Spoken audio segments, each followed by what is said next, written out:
So I've been thinking a lot about Hosea 4, verse 6, the verse that says, "My people are destroyed because they lack knowledge."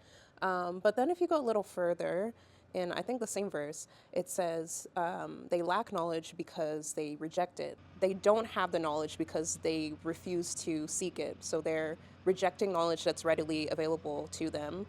And that knowledge is essentially God's word, the Bible. If you go a little bit further in that passage, it basically goes on to say that the Lord will reject his people because they have rejected that knowledge. And at first I thought that was a little harsh. But then, I just started thinking it also makes sense within the context of our own world and law system. So, for example, let's say you commit a crime in your country and you claim that you didn't know that that crime was illegal. In most cases, it's not going to absolve you of the crime. You're still going to have to face some kind of punishment. Yes, maybe whoever is handling your case or the judge or whatever might be merciful, as God is very merciful with us.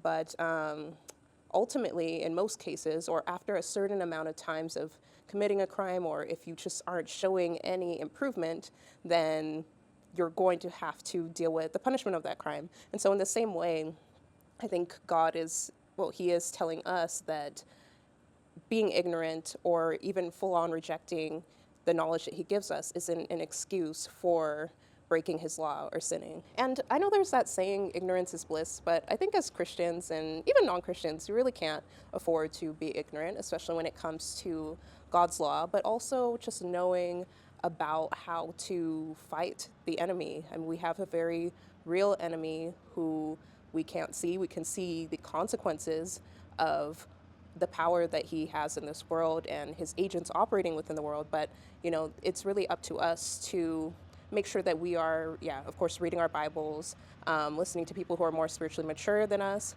and just being educated about the things that, the knowledge that God has freely given to us. So overall, God is still very merciful with us, but at the end of the day, once our time is up here, we really won't have any excuses, any valid excuses that we can give him. We should definitely keep that verse in mind, that not only can we be destroyed due to a lack of knowledge, but it's also very important that we don't reject knowledge and simply call it ignorance or call it, I didn't know, I was confused, because we do have a lot of opportunities to learn more, and by having a relationship with him, he also gives us special revelation so that we know what he wants us to know.